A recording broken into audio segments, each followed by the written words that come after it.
જય શ્રી કૃષ્ણ દર્શક મિત્રો, મારી યુટ્યુબ ચેનલ અમૃતવાણીમાં આપ સૌનું હાર્દિક સ્વાગત છે। આજે આપણે આ વિડીયોમાં સાંભળીશું શ્રીમદ ભાગવત કથા। શ્રી ગોવર્ધનનાથ કી જય, શ્રી વલ્લભાધીશ કી જય, શ્યામ સુંદર શ્રી યમુને મહારાણી કી જય, ભાગવત ભગવાન કી જય। આપણા કેટલાય પુણ્યના ઉદય થયા હશે ત્યારે આપણે ભાગવત કથાનું શ્રવણ કરીએ છીએ। આનાથી મોટી ઠાકોરજીની આપણા ઉપર બીજી કઈ કૃપા હોઈ શકે। આપણે 1 થી 12 સ્કંધોનું શ્રવણ અને પઠન કરવાના છીએ। જે વારે આપણે ભાગવત કથાનું શ્રવણ કર્યું એ વારે જેટલા પણ અગાઉ પાપ થયા હશે તે બધા જ નષ્ટ પામશે। રવિવારે ભાગવત કથાનું શ્રવણ કર્યું એટલે તમામ રવિવારના પાપ નષ્ટ થઈ જાય છે। એટલે આપણે એક પણ દિવસ ચૂક્યા વગર કથાનું રસપાન કરીશું। એક વૈષ્ણવના ઘરે જન્મ લેવો એ બહુ મોટી સૌભાગ્યની વાત છે। એ તમે ગયા જન્મમાં અનેક પુણ્યો કર્યા હશે એનું પ્રમાણ છે કે તમારો જન્મ વૈષ્ણવ કુળમાં થયો છે। ભાગવતમાં જ્યારે આપણે કથા શ્રવણ કરીશું ત્યારે એવી ઘણી માતાઓની કથા આવશે જેના કુખે ભગવાને જન્મ લીધો। એવી ધન્ય માતાઓ જે ભગવાનની માં કહેવાય। ઘણી એવી માતાઓની પણ કથા છે જેના કુખે ભક્તો જન્મ્યા। ભગવતીઓનો જન્મ જેની કુખે થયો, પરંતુ આપણે જેની કથા સાંભળવા જઈ રહ્યા છીએ, જે પરીક્ષિત રાજા ભાગવત કથા શ્રવણ કરી તેના જીવનનો ઉદ્ધાર કર્યો, એ માની કુખે ભગવાન પણ આવ્યા અને ભક્ત પણ આવ્યા। એવા આ પુત્ર પરીક્ષિતની કથા છે। નિમિત્ત બનશે પરીક્ષિત રાજા, પણ એનો પ્રસાદ આપણને બધાને મળશે। ભગવાનની વાણી એ કોઈ વ્યક્તિ કે કાળ માટે નથી હોતી, એ શાશ્વત હોય છે અને બધા માટે હોય છે। ગીતાજી માટે અર્જુન નિમિત્ત બને, પણ ગીતાજી માત્ર એક અર્જુન માટે થોડા કહે છે, એ તો આપણા બધા માટે છે। ગીતાજીની જેટલી જરૂર અર્જુનને નહોતી એનાથી વધારે આ કડી કાળમાં આપણને છે। આપણને પ્રશ્ન થાય કે ભાગવતનું પરમ ફળ શું છે? તો આ બધા જ વિષયો આપણે ભૂલી જઈને કેવળ ને કેવળ ભગવાનને જ યાદ રહે એ જ ભાગવતનું પરમ ફળ છે। ભગવાન સિવાય અન્ય સર્વે વિષયોની વિસ્મૃતિ થઈ જાય અને માત્ર ભગવતમય બની અને ભક્તિમય બની જઈએ, એ જ ભાગવતનું પરમ ફળ છે। પ્રભુને સાંભળવાનો અને સમજવાનો અવસર એટલે ભાગવત કથા। ભાગવતજીની સમાનતા શ્રીનાથજી સાથે કરવામાં આવી છે। વેદમાં પરમાત્માના 12 અંગો કહ્યા છે। દ્વાદશંગ વહ પુરુષ, અને ભાગવત પણ 12 સ્કંધ વાળું છે। શ્રીનાથજી સાથે મહાપ્રભુજીએ સમાનતા કરે છે। પહેલો અને બીજો સ્કંધ એટલે શ્રીનાથજીના બંને ચરણ, ત્રીજો અને ચોથો સ્કંધ એટલે શ્રીનાથજી બાવાના બંને બાહુ, પાંચમો અને છઠ્ઠો સ્કંધ એટલે બંને જંઘાઓ, સાતમો સ્કંધ એટલે શ્રીનાથજી બાવાનો મુષ્ટિકા વાળો હાથ, આઠમો અને નવમો સ્કંધ શ્રીનાથજીના બંને વક્ષસ્થળ, 10મો સ્કંધ શ્રીનાથજીનું હૃદય, 11મો સ્કંધ શ્રીનાથજીનું મસ્તક અને 12મો સ્કંધ એટલે શ્રીનાથજી બાવાનો ઊંચો ઉઠેલો હાથ, જે ઊંચો હાથ કરીને શ્રીનાથજી બાવા ભક્તોને પોતાની નિકટ બોલાવે છે। સ્કંધ 7મો વાસના લીલા। નારદ યુધિષ્ઠિર સંવાદ। રાજા પરીક્ષિતે પૂછ્યું કે હે બ્રહ્મન, ભગવાન માટે તો દેવતા અને દૈત્ય બંને સમાન છે, એ ભેદભાવથી રહિત છે, છતાં એ દેવતાઓનો પક્ષ કેમ લે છે? વૃત્રાસુર ભગવાનનો ભક્ત હતો, છતાં ભગવાને તેને શા માટે માર્યો? શ્રી સુખદેવજી બોલ્યા કે ભગવાન અજન્મા, નિર્ગુણ અને નિરાકાર છે। એ જ ઉત્પત્તિ, પાલન અને સંહાર કરે છે। સત્વગુણ વધવાથી દેવતાઓની વૃદ્ધિ થાય છે અને રજોગુણ તથા તમોગુણ વધતા દૈત્યોનો નાશ થવા લાગે છે। આ પ્રકૃતિનો સ્થાયી નિયમ છે। દૈત્યો પ્રભુ પ્રાપ્તિ માટે નહીં, પણ બળ અને ભૌતિક સંપત્તિ માટે તપ કરતાને શક્તિશાળી બની જતા। તેઓ અભિમાનથી પાપ કર્મ કરી લોકોને રંજાડતા। આથી ભગવાન તમોગુણી રાક્ષસોનો સંહાર કરી સત્વગુણી દેવોની રક્ષા કરતા। આમ જોવા જઈએ તો પ્રભુ રાક્ષસો ઉપર કૃપા કરવા માટે જ તેમનો સંહાર કરતા। એકવાર જ્યારે કૃષ્ણે શિશુપાલનો વધ કર્યો ત્યારે એનું તેજ કૃષ્ણમાં સમાઈ ગયું। એનાથી યુધિષ્ઠિરને આશ્ચર્ય થયું। ત્યારે નારદ બોલ્યા કે ભગવાનની સાચી આરાધના ભલે મિત્ર ભાવથી હોય અથવા વેર ભાવથી, એનાથી મુક્તિ અવશ્ય મળે છે। મિત્ર ભાવથી તો ભગવાનને ભૂલી પણ શકાય છે, પરંતુ વેર ભાવથી નથી ભૂલી શકાતા। આ જ ભગવાનને કારણે શિશુપાલને પરમ મુક્તિ મળી। શિશુપાલ અને દંતવક્ર પૂર્વ જન્મમાં ભગવાનના દ્વારપાલ હતા। આ સાંભળી યુધિષ્ઠિરે પૂછ્યું કે ભગવાનના આ બંને પાર્ષદોને શા માટે જન્મ લેવો પડ્યો હતો? નારદ બોલ્યા કે હે યુધિષ્ઠિર, એકવાર બ્રહ્માજીના માનસ પુત્રો સંકાદિક ઋષિઓ વિચરણ કરતા કરતા વૈકુંઠ ગયા. ત્યારે જય વિજય નામના દ્વારપાલોએ એમનું અપમાન કર્યું. ક્રોધિત બની ઋષિઓએ એમને અસુર બનવાનો શાપ આપ્યો. આ જ કારણે બંને સતયુગમાં હિરણ્યાક્ષ અને હિરણ્યાકશ્યપ, ત્રેતા યુગમાં રાવણ અને કુંભકર્ણ તથા દ્વાપરમાં શિશુપાલ અને દંતવક્ર બન્યા. ત્રણેય જન્મોમાં એ ભગવાનના હાથે માર્યા ગયા. આ કથા સાંભળી યુધિષ્ઠિરે પૂછ્યું કે હે દેવર્ષિ, આવા દૈત્ય વંશમાં પરમ ભક્ત પ્રહલાદ કેવી રીતે પેદા થયા? એ કથા મને સંભળાવો. હિરણ્યકશ્યપ ચરિત્ર. નારદજી બોલ્યા કે હે રાજન, વારાહ ભગવાને જ્યારે હિરણ્યાક્ષને મારી નાખ્યો ત્યારે તેના નાના ભાઈ હિરણ્યકશ્યપને ભારે દુઃખ થયું. ક્રોધે ભરાઈને બોલ્યો, આ વિષ્ણુ પહેલા ઘણો પવિત્ર, શુદ્ધ અને નિષ્પક્ષ હતો, પરંતુ બધા શુદ્ર દેવતાઓએ તેને પ્રાર્થના કરી તેમના પક્ષમાં લઈ મારા ભાઈને મરાવી નાખ્યો છે. હવે હું એ વિષ્ણુનું ગળું દબાવી ત્રિશૂળથી એને મારી નાખીશ. એના લોહીથી જ મારા ભાઈનું તર્પણ કરીશ. વિષ્ણુનો નાશ થતા બધા દેવતાઓનો પણ નાશ થશે. હે સભાસદો, તમે પૃથ્વી ઉપર જાવ અને જે પણ ગાય, બ્રાહ્મણ, સાધુ, તપસ્વી, યોગી અને સિદ્ધ મળે તેને મારી નાખો. એમના ધર્મ કર્મને નષ્ટ કરી નાખો. એની આજ્ઞા સાંભળી દૈત્યો પૃથ્વી ઉપર વિનાશ લીલા મચાવવા લાગ્યા. આ બાજુ હિરણ્યાક્ષના મૃત્યુથી એનો પરિવાર શોકમાં ડૂબેલો હતો. હિરણ્યકશ્યપ એને સાંત્વના આપવા લાગ્યો. સુરવીર યુદ્ધમાં વીરગતિ પ્રાપ્ત કરી પરમ પદ પામે છે, એનો શોક કરવો જોઈએ નહીં. ઉશીનર દેશનો રાજા સુયજ્ઞ પણ યુદ્ધમાં વીરગતિ પામ્યો ત્યારે એના પરિવારના લોકો રડવા લાગ્યા. ત્યારે સ્વયં યમરાજ ત્યાં બાળકના સ્વરૂપે આવી તેમને સમજાવવા લાગ્યા, જીવને કોઈ મારી શકતું નથી. આ શરીર માટે રડવાની મૂર્ખતા કેમ કરો છો? પ્રત્યેક પ્રાણીનું મૃત્યુ થાય છે. સુયજ્ઞ વીર પુરુષ હતો, એને વીરગતિ પ્રાપ્ત થઈ છે, માટે વિલાપ ન કરો. ત્યારબાદ એ અંતર્ધ્યાન બની ગયા. હિરણ્યકશ્યપના આ શબ્દોથી હિરણ્યાક્ષના કુટુંબીજનોએ શોકનો ત્યાગ કર્યો અને ચિત્તને પરમાત્મામાં પરોવી દીધું. ત્યારબાદ હિરણ્યકશ્યપ પ્રતિશોધની ભાવનાથી તપ કરવા લાગ્યો. એણે મંદ્રાચલ ઉપર એક પગના અંગૂઠા ઉપર ઊભા રહીને કઠોર તપ કર્યું. એના શરીરમાં ઉદયના દર બની ગયા. એની આંખોમાંથી પ્રકાશ નીકળવા લાગ્યો, જેના પ્રભાવથી ત્રણેય લોક બળવા લાગ્યા. ભયભીત બનેલા દેવતાઓ બ્રહ્મલોકમાં જઈ બ્રહ્માની સ્તુતિ કરવા લાગ્યા કે હે ભગવાન, દુષ્ટ હિરણ્યકશ્યપે પહેલાથી જ પોતાના અત્યાચારોથી હાહાકાર મચાવ્યો છે. જો એને વરદાન મળશે તો ધર્મનો વિનાશ થઈ જશે. ત્રણેય લોકમાં એનું રાજ્ય થતા પાપ અને અનાદાર ફેલાઈ જશે. માટે વિશ્વના કલ્યાણ માટે શીઘ્ર કોઈ ઉપાય શોધો. બ્રહ્માજી બોલ્યા કે હે દેવતાઓ, ધીરજ રાખો, પરમાત્મા કલ્યાણ કરશે. હું હમણાં જ હિરણ્યકશ્યપ પાસે જઈને એના તપનું નિવારણ કરું છું. ભૃગુ, દક્ષ વગેરે પ્રજાપતિઓની સાથે લઈ બ્રહ્માજી હિરણ્યકશ્યપ પાસે ગયા. એમનું શરીર ઘાસ, વેલા, ઉધઈ, કીડી જેવા જીવજંતુઓથી ઢંકાઈ ગયેલું હતું.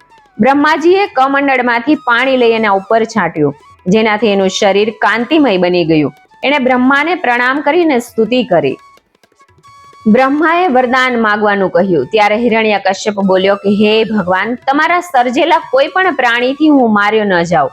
હું પશુ અથવા મનુષ્યના હાથે, ધરતી અથવા આકાશમાં, દિવસે અથવા રાત્રિમાં, અંદર અથવા બહાર, શસ્ત્ર દ્વારા કે દેવતાઓ દ્વારા માર્યો ન જાઉં. અને તપસ્વીઓને જે ઐશ્વર્યમય પદ મળે છે તેવું અવિનાશી પદ મને આપો, તથા ત્રણેય લોકમાં તમારા જેવો મારો મહિમા ગવાય તેવું વરદાન આપો. એની તપસ્યાથી પ્રસન્ન થઈ બ્રહ્માજી વરદાન આપીને અંતર્ધ્યાન બની ગયા. બ્રહ્માજી પાસે વરદાન પ્રાપ્ત કરી હિરણ્યકશ્યપ પોતાની માતા પાસે ગયો. એણે પોતાની માતાને વરદાન વિશે જણાવ્યું, જેને સાંભળી માતા અત્યંત પ્રસન્ન થઈ. ત્યારબાદ એ ભગવાન વિષ્ણુને પોતાના ભાઈનો હત્યારો માની એનાથી શત્રુતા રાખવા લાગ્યો. એણે પોતાને મળેલા અદ્ભુત વરદાનના પ્રતાપે ત્રણેય લોક જીતી લીધા. હવે ગંધર્વ, ગરુડ, યજ્ઞ વગેરે બધા એને આધીન બની ગયા હતા. એણે સ્વર્ગ ઉપર પણ અધિકાર કરી લીધો. ગાય, બ્રાહ્મણ વગેરેને રંજાડવા લાગ્યો. એના ત્રાસથી દુઃખી બની ઋષિઓ અને દેવતાઓએ ભોજન ત્યાગી દીધું. તેઓ આ વિપત્તિથી છુટકારો અપાવવા માટે વિષ્ણુને પ્રાર્થના કરવા લાગ્યા. ત્યારે આકાશવાણી દ્વારા વિષ્ણુએ કહ્યું કે ડરો નહીં, મારું ભજન કરો. આ દૈત્યોનો પ્રહલાદ નામક પુત્ર મારો પરમ ભક્ત થશે. ત્યારે એ પોતાના પુત્રને રંજાડશે. ત્યારે હું અવતાર લઈ એનો વધ કરીશ. દેવતાઓ પ્રસન્ન બની પોતપોતાના સ્થાને જતા રહ્યા. યથા સમયે દૈત્યની પત્ની કયાધુને 4 પુત્રોને જન્મ આપ્યો, જેમાં પ્રહલાદ સૌથી નાનો હતો. એ નાનપણથી જ પરમ હરિભક્ત હતો. દૈત્યને ત્યાં જન્મ્યો હોવા છતાં તેનામાં આસુરી ભાવ નહોતા. તે નમ્ર, દયાળુ અને સદગુણોથી ભરપૂર સત્યનિષ્ઠ હતો. એના આચરણનો હિરણ્યકશ્યપ વિરોધ કરતો હતો. પોતાના પુત્ર પોતાના શત્રુનું ભજન કરે તે હિરણ્યકશ્યપને પસંદ નહોતું. તે પ્રહલાદ ઉપર જુલમ કરવા લાગ્યો. દૈત્યોના ગુરુ શુક્રાચાર્ય હતા. શંડ અને અર્મક નામના એમના 2 પુત્રો હતા. બંને ભાઈ દૈત્ય બાળકોને ભણાવતા હતા. પ્રહલાદને પણ એમની પાસે મોકલવામાં આવ્યો. ભક્ત પ્રહલાદને એમની શિક્ષા પ્રિય લાગી નહીં. એક દિવસ હિરણ્યકશ્યપે પ્રહલાદને પૂછ્યું કે હે પુત્ર, અત્યાર સુધી તે કઈ શિક્ષા પ્રાપ્ત કરી લીધી છે? ભક્ત પ્રહલાદ બોલ્યા કે પિતાજી, મનુષ્યના અધઃપતનનું મૂળ કારણ તેનું અજ્ઞાન છે. માણસે જગતને મિથ્યા સમજી પ્રભુ શ્રી હરિની ભક્તિ કરવી જોઈએ. ભક્તિ 9 પ્રકારની હોય છે: ગુણ, શ્રવણ, કીર્તન, સ્મરણ, ચરણ, સેવા, પૂજા, વંદના, દાસ્યભાવ, સાખ્યભાવ તથા આત્મનિવેદન. આ બધી ભક્તિઓ મોક્ષ આપે છે. આ 9ધા ભક્તિ માયાથી મુક્તિ અપાવે છે. આ સાંભળી દૈત્યરાજ ક્રોધિત બની ગયો. આવી શિક્ષા આપવા બદલ એણે ગુરુપુત્રો પર ક્રોધ કર્યો. પણ ગુરુપુત્રોએ કહ્યું કે અમે એને આવું શીખવતા નથી. એ એના મનથી આવું કહે છે. પ્રહલાદ પાછો આશ્રમમાં ગયો અને ભગવાનનું ભજન કરવા લાગ્યો. ગુરુપુત્રોએ પ્રહલાદને આવું ન કરવા માટે ધમકાવ્યો, ડરાવ્યો, પરંતુ પ્રહલાદ માન્યો નહીં. થોડા સમય પછી પાછું એનું તેડું આવતા તેઓ દૈત્યરાજ પાસે લઈ ગયા. પ્રહલાદે પિતાને પ્રણામ કર્યા.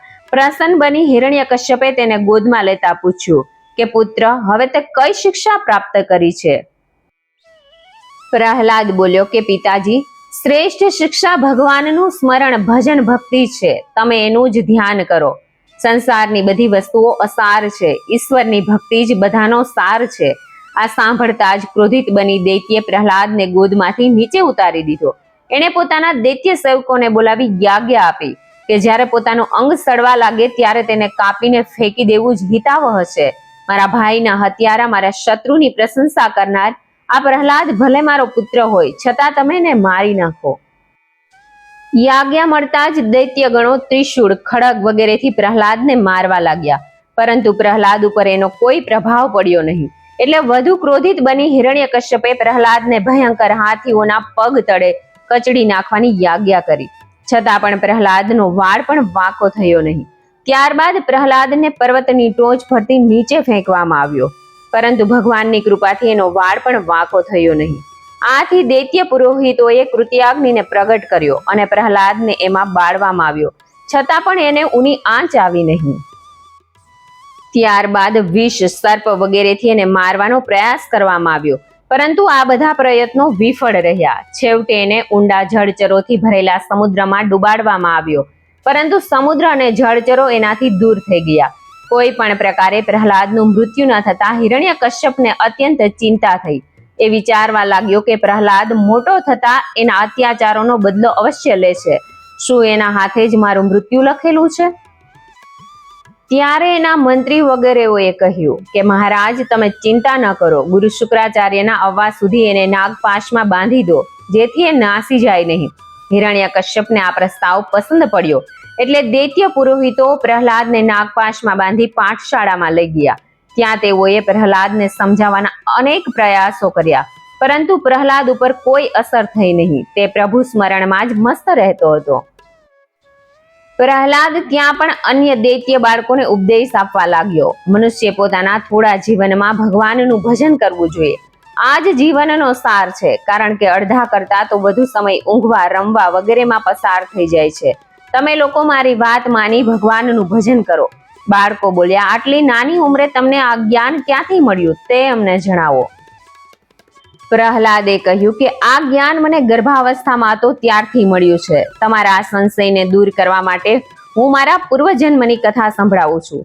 જ્યારે મારા પિતા તપસ્યા કરવા વનમાં જતા રહ્યા હતા ત્યારે ઇન્દ્રે અમારા રાજમહેલ ઉપર હુમલો કર્યો. તેમણે રાજમહેલમાં મોટી લૂંટ ચલાવી. એ મારી માતાને પણ બંદી બનાવીને લઈ ગયા. એ મારી માતાને ઘસડીને લઈ જતા હતા. ત્યારે મને ઘણી જ પીડા અને દુઃખ થયું, કારણ કે એ સમયે હું માતાના ગર્ભમાં હતો. માર્ગમાં નારદજી મળ્યા. મારી માતાનો વિલાપ સાંભળી એમણે ઇન્દ્રને કહ્યું કે આ સ્ત્રી સાવ નિરપરાધ છે, તેને છોડી મૂકો. ઇન્દ્ર બોલ્યા કે ના ગર્ભમાં દેવદ્રોહી હિરણ્યકશ્યપનો ગર્ભ છે. હું એ બાળકને પેદા થતા જ મારી નાખીશ, પછી એને છોડી દઈશ. ત્યારે નારદજી બોલ્યા કે હે ઇન્દ્ર, તમે નથી જાણતા, એના ગર્ભમાં ભગવાનનો પરમ ભક્ત નિષ્પાપ મહાત્મા આકાર લઈ રહ્યો છે. તમે એને નહીં મારી શકો. આ સાંભળી ઇન્દ્ર મારી માતાની તથા નારદજીની ક્ષમા માંગીને જતા રહ્યા. પછી નારદ મારી માતાને પોતાના આશ્રમમાં લઈ જઈ હરિકથા સંભળાવવા લાગ્યા. મારી માતા એમની સેવા કરવા લાગી. દયાળુ નારદ મારી માતાને ધર્મ અને જ્ઞાનનો ઉપદેશ આપતા. મારી માતા ઋષિ મુનિઓને ખરા દિલથી સેવા ચાકરી કરતી. મારી માતા તો સ્ત્રી હોવાથી નારદના ઉપદેશને ભૂલી ગઈ, પરંતુ પ્રભુ કૃપાથી હું એ ઉપદેશ ભૂલ્યો નથી. નારદજી બોલ્યા કે હે યુધિષ્ઠિર, આવી રીતે પ્રહલાદ મારા દ્વારા અપાયેલા જ્ઞાનનો દૈત્ય પુત્રને ઉપદેશ આપવા લાગ્યો. તેણે કહ્યું કે હરિભજન માટે બ્રાહ્મણ, ઋષિ અથવા સાધુ હોવું આવશ્યક નથી. શુદ્ર પણ એમની ભક્તિથી પરમ ગતિ પામી શકે છે. ઋષિ અવતાર. નારદજી બોલ્યા કે પ્રહલાદના ઉપદેશથી પ્રભાવિત બની દૈત્ય બાળકો ઉંમર પ્રમાણે નિર્દોષ હોય પાઠશાળામાં હરિભજન કરવા લાગ્યા. ગુરુપુત્રો શંડા કર્મે એમની બુદ્ધિને ભગવાનમાં સ્થિર થયેલી જોઈ તો એમને ઘણી જ પ્રસન્નતા થઈ, પરંતુ હિરણ્યકશ્યપના ભયથી એ બાળકોને ધમકાવવા લાગ્યા. એમણે પ્રહલાદના કાર્ય વિશે હિરણ્યકશ્યપને ફરિયાદ કરી ત્યારે એ ક્રોધથી સળગી ઉઠ્યો. પ્રહલાદે પિતાને કહ્યું કે મારી સમજમાં નથી આવતું કે તમે ભગવાન પ્રત્યે દ્વેષ કેમ રાખો છો. એ તો બધા જીવોના આત્મા છે, એ દયાળુ અને જગતને રચનારા છે. એમનો તિરસ્કાર કરવો તમને શોભા નથી આપતું. એ ધર્મના રક્ષક અને અધર્મીઓનો નાશ કરનારા છે. હું એમના પવિત્ર નામનું રટણ કરું છું, તો એમાં તમને શી આપત્તિ છે? તમે પણ એમનું શરણ લો. આસુરી ભાવ છોડીને સમભાવ ધારણ કરો, એથી તમારું પણ કલ્યાણ થશે. ગુસ્સે થઈ હિરણ્યકશ્યપ બોલ્યો, અરે મૂર્ખ, તું મારી સામે જ મારા ભાઈની હત્યા કરનાર શત્રુની પ્રશંસા કરી રહ્યો છે. વિનાશના સમયે બુદ્ધિ બહેર મારી જાય છે. અરે મૂર્ખ, તું એને સર્વવ્યાપી જણાવે છે, તો બતાવ કે એ તારો જગદીશ્વર ક્યાં છે? પ્રહલાદ બોલ્યો, મને તો એ બધી જગ્યાએ દેખાય છે. તમે પણ ભક્તિ અને જ્ઞાનની આંખોથી જુઓ તો તમને પણ એ દેખાશે. હિરણ્યકશ્યપ બોલ્યો, તો શું આ એ સ્તંભમાં પણ છે? આટલું કહીને જેવો એ તલવાર લઈ પ્રહલાદને મારવા ગયો, ત્યારે પ્રહલાદને સ્તંભમાં શ્રીહરિ દેખાયા. એ પ્રાર્થના કરવા લાગ્યો. ક્રોધિત બનેલા હિરણ્યકશ્યપે સ્તંભ ઉપર મુક્કો માર્યો, જેના કારણે સ્તંભ ફાટી ગયો અને એમાંથી નૃસિંહ ભગવાન પ્રગટ થયા. એમનું મુખ સિંહનું અને ધડ મનુષ્યનું હતું. હાથમાં તીક્ષ્ણ નખ હતા. એમની ભયંકર ગર્જનાથી પૃથ્વી ધ્રુજી ઉઠી. દૈત્યે એમની ઉપર તલવારથી વાર કર્યો તો તલવારના ટુકડે ટુકડા થઈ ગયા. થોડા સમય સુધી બંને વચ્ચે યુદ્ધ થયું. પછી દૈત્યને પોતાનું વરદાન યાદ આવ્યું. એને પોતાનું મૃત્યુ નજીક આવેલું દેખાયું. સંધ્યા સમયે નૃસિંહ એને બારણાની ઉંમરે લઈ ગયા અને એને પોતાના ઘૂંટણોમાં સુવડાવીને કહેવા લાગ્યા કે હે હિરણ્યકશ્યપ, સાંભળ, આ સમય ન દિવસ છે ન રાત, ન તું અંદર છે ન બહાર, ન હું મનુષ્ય છું ન પશુ. તારું મૃત્યુ ન તો શાસ્ત્રથી ન તો અસ્ત્રથી. હું ભક્તોની રક્ષા માટે અવતાર લઉં છું. આટલું કહી ભગવાને પોતાના તીક્ષ્ણ નખ વડે એને ચીરી નાખ્યો અને જમીન ઉપર ફેંકી દીધો. દેવતાઓ હર્ષનાદ કરતા આકાશમાંથી ફૂલો વરસાવા લાગ્યા, પરંતુ નૃસિંહ ભગવાનના રૌદ્ર ક્રોધાયમાન સ્વરૂપને જોઈ ભયભીત થયેલા કોઈ દેવતા એમની પાસે જઈ શક્યા નહીં. એમને શાંત કરવા લક્ષ્મીજીને દેવતાઓએ બોલાવ્યા, પરંતુ તેમનું ઉગ્ર સ્વરૂપ જોઈ લક્ષ્મીજી પણ ભયભીત થઈ ગયા. એટલે દેવતાઓએ પ્રભુનો આવેશ શાંત કરવા માટે પ્રહલાદને વિનંતી કરી. પ્રહલાદે એને પ્રણામ કર્યા. ભગવાને પ્રસન્ન થઈ પ્રહલાદને ખોળામાં બેસાડ્યો અને એના માથા ઉપર વહાલથી હાથ ફેરવવા લાગ્યા. આ જોઈ બધા દેવતા ત્યાં આવ્યા અને ભગવાનની સ્તુતિ કરવા લાગ્યા કે હે દેવાધિદેવ મહાવીર, તમને વારંવાર પ્રણામ છે. તમે નૃસિંહ અવતાર લઈ આ દૈત્યનો વધ કરી પૃથ્વીનો ભાર ઓછો કર્યો છે. તમે સૃષ્ટિના કર્તા, પાલક તથા સંહારક છો. તમારા સ્મરણ માત્રથી બધા વિઘ્ન દૂર થઈ જાય છે. દેવતાઓએ આ રીતે નૃસિંહ ભગવાનની સ્તુતિ કરી, પરંતુ ભગવાનનો ક્રોધ ઓછો થયો નહીં. દેવતાઓ ભયભીત બની ગયા. ત્યારે પ્રહલાદે ભગવાનનો ક્રોધ દૂર કરવા માટે એમને પોતાનું મનોહર સ્વરૂપ બતાવવાની પ્રાર્થના કરી. બ્રહ્માજીના કહેવાથી પ્રહલાદે ફરીવાર ભગવાનના ચરણોમાં પડી સ્તુતિ કરી. ત્યારે પ્રસન્ન બની ભગવાન મોહક સ્વરૂપમાં આવ્યા. અલૌકિક છબી જોઈ લક્ષ્મીજી મોહિત બની ગયા. એમણે પ્રહલાદના માથા ઉપર હાથ ફેરવ્યો, જેનાથી પ્રહલાદ અધિક જ્ઞાની બની ગયો. ભગવાન નૃસિંહ પ્રહલાદને કહેવા લાગ્યા કે હે વત્સ, તારું હંમેશા મંગલ થાવ. તારી ભક્તિથી પ્રસન્ન બની હું તને વરદાન આપવા માંગુ છું.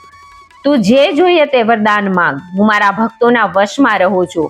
પણ પ્રહલાદ તો નિષ્કામ ભક્ત હતા, એટલે એમણે તો માત્ર ભક્તિની જ ઈચ્છા હતી. શ્રેષ્ઠ ભક્ત પ્રહલાદજી ભગવાનને કહેવા લાગ્યા કે હે દીનબંધુ, મને વરદાનની ઈચ્છા નથી, હું તો માત્ર મોક્ષ ઈચ્છું છું.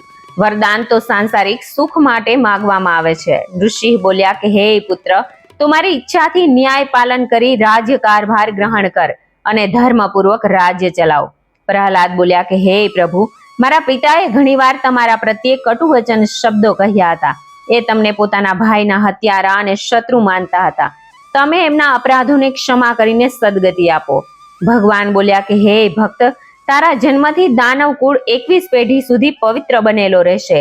મારા સ્પર્શ માત્રથી તારા પિતાને સદગતિ મળી ગઈ છે. ત્યારબાદ ભગવાન બ્રહ્માને કહેવા લાગ્યા કે અસુરો હંમેશા સ્વભાવથી ક્રૂર અને દુષ્ટ હોય છે, માટે તમે એમને સમજી વિચારીને વરદાન આપો. તેમને વરદાન આપવું એટલે સાપને દૂધ પીવડાવવા સમાન છે. ત્યારબાદ ભગવાન અંતર્ધ્યાન બની ગયા. પ્રહલાદે ભગવાન સ્વરૂપ શિવ, બ્રહ્મા વગેરેની પૂજા કરી, એમનાથી પોતાનો રાજ્યાભિષેક કરાવ્યો અને અનેક ભેટો વગેરે આપીને વિદાય કર્યા. આવી રીતે જય વિજયના શાપને કારણે અસુર બનેલ ભગવાનથી વેર રાખવાને કારણે પરમગતિ પામ્યા. ત્યારબાદ રાવણ કુંભકર્ણ બન્યા અને રામના હાથે મૃત્યુ પ્રાપ્ત કર્યું. હે રાજન, આ કથાનું પઠન, શ્રવણ અને મનન મનુષ્યને મુક્તિ આપે છે. શિવજીએ 3 નગરનો નાશ કર્યો. નારદજી બોલ્યા કે હે યુધિષ્ઠિર, પ્રાચીન કાળમાં રુદ્ર યજ્ઞ વિધ્વંસ કરવા માયાવી મય દાનવ આવ્યો. ત્યારે કૃષ્ણે રુદ્રની કીર્તિને સ્થિર કરી હતી. દેવો અને અસુરોના સંગ્રામમાં કૃષ્ણે દેવોની રક્ષા કરી. દેવતાઓ જીતી ગયા અને દાનવો નાસી છૂટ્યા. તેમણે પોતાના આચાર્ય મય દાનવ પાસે જઈ સહાયતા માંગી. મય દાનવે દેવતાઓ સામે લડવા માટે સોના, ચાંદી અને લોઢાના 3 નગર બનાવ્યા.